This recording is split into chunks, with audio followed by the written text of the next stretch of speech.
Check you out. Funds queen. Cash flow up, savings, funds, gift certificates, making sure you get the most while adjusting the least, just like Coach Bud trying to coach a 60-win team past the second round. Congrats, boo. You're on your way to moderately better returns, only slightly affected by fees and taxes. Your index is indexing, your fund managers are managing, and here you are, sitting in front of your bank app, wondering how you can get into the market. Maybe take some big risks, maybe throw some of those unintentional Corona savings into a stock and see where that takes you. Well, I'm gonna help you out with that. You're watching Sekkider, and this is episode 7, Buyer Beware, part 3. Now before I continue, I would really appreciate it if you could scroll down, click the like button, hit the subscribe button, and help me get picked up by the YouTube algorithm and spread this knowledge across the country so that we can all get to come up together. Now, back to it. As I've mentioned in previous videos, to start buying or selling stocks on the Korean market, you need to open up a separate investing account from your regular bank account. Setting one up may sound daunting, especially if you've never done so, like when you were back home, but here's a step-by-step guide on how to open an investing account in the Republic of Korea as a foreigner. Step 1. Make sure it's something that you want to do. Walk into your bathroom, look in the mirror, and talk to yourself, like De Niro in Taxi Driver. Then go back and watch the interlude to savings versus investing. Look, if you're already invested in the market after buying fund shares, then maybe you're already secure in your understanding of the risks and benefits of investing. But you gotta remember that stocks are not funds. Funds are bank products that are run by professionals, and they're pre-diversified by the managers who spent a lot of time studying and practicing to do what they do well. See, funds help regular consumers lower investment risk and mitigate the volatility of the market. That's the point of diversification. You're taking your eggs, putting them in a bunch of baskets so that if one gets robbed by a snake, you still got a bunch of other ones to fall back on.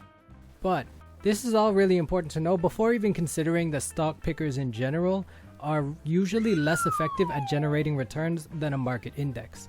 So unless you think you got some stock picking skills that far surpass both professionals and the market itself, recognize that by taking your portfolio into your own hands, you're ultimately just increasing your exposure but betting on yourself.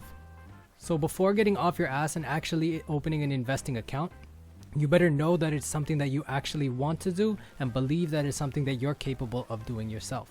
Ultimately, however, simply opening an account doesn't actually cost you any money, and you're not required to invest the second that you open one. So if you want to just open one while you're still considering whether or not you actually want to invest, then yeah, go ahead and do it. It's not like you have to pay for it. Step 2. Find a suitable bank.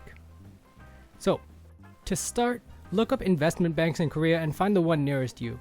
I personally do my regular banking with NH since they're very prominent in my province, so I decided to open an investing account with their investing and securities arm, NH 투자증권. If you would prefer to open an account with a foreign brokerage, then you can go ahead and do that as well, but it may be difficult for you to set up if you've been living here for a minute and don't have anyone to help you out back home with the paperwork. But if you want to set up here, there really are a bunch of options like IBK, KEB, KB, Samsung Securities. I would just shop around for whatever security bank is most accessible to you and go from there. Step 3. Go to the bank. Now, every bank has different expectations for ID, but for NH Tuja, all I needed was my ARC card. I've heard that some banks require both ARC and passport, so make sure that you call ahead. And before anyone asks, yes, you can open an investing account with an E2 visa. When you get there, just take a number and tell them that you want to open an account. If you want, you can just copy this down and hand it to your teller whenever your number comes up. Once you've done that, there will be a bunch of paperwork for you to sign, much of it relating to your basic info like where you live, your nationality, and your current holdings. Similarly, they'll conduct a risk assessment to make sure that you're eligible to even open an account. One of the main things to remember is the difference between 현금 and 신용, because that'll be on the form as well. Do your best to indicate that you'll be investing with 현금, which is your actual money, rather than taking out a margin, because I don't think any bank is really in a rush to give a student or a temporary resident an investing account if they simply intend to use only the brokerage's money, especially if they're already in debt. On a side note, they may actually also ask you for your home address abroad for security reasons, so if you remember that, or if you have a permanent residence back home, then make sure that you tell them that. Finally, step 4. Play with your phone while you wait.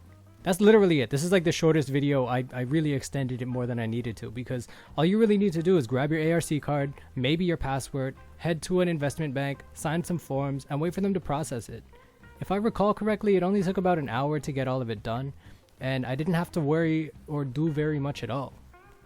While you're waiting, it may actually help to download the official app and ask the teller for a manual. Because while there are alternative apps that you can use, it's always good to start with something that you can get help with whenever you need it. And that's it. Every app's menu options will differ, but it's really just important to know that 매수 means buy and 매도 means sell. You can set the price that you want to set your bid at and wait for the app itself to set you up with a buyer or with a seller, depending on what you're doing. How you go about researching each stock that you're buying into is up to you. But I found that using both Naver and investing.com will give you a fairly detailed description of most companies' recent history, fiscal statistics, fundamentals, and all those bells and whistles that you now have to learn about if you want to get into the game intelligently. Now, there also seems to be a perception that the Korean market is inherently more volatile than the American, Canadian, or European markets. But it's important to recognize that market volatility is a large trend that may or may not apply to every holding there within. I mean, look at the S&P 500. It's mostly the FANG companies that are shooting it to the sky, while the majority of those 500 companies are suffering because of the coronavirus. So learn to do your research, and if you hit me in the comment section below, I can help you try to figure out what's going on and how to understand what you're buying. So, to summarize. 1. Make sure you know what you're getting into. 2. Find an investment bank that's right for you. 3. Bring your ARC card and passport just in case. Then open an account at your local branch. 4. Wait. Congratulations, and welcome to the casino. So that about wraps it up for me today. You've been watching Sekidor Episode 7, Buyer Beware Part 3. If you found this helpful, let me know in the comment section below. Head down, smash the like button, smash the subscribe button, and let me know if there's any other topic or concept that you want me to touch on in the future. I'll be back soon with some more entry-level tips on how to get your money right. But until then, go mess around and learn something. Get your guap up.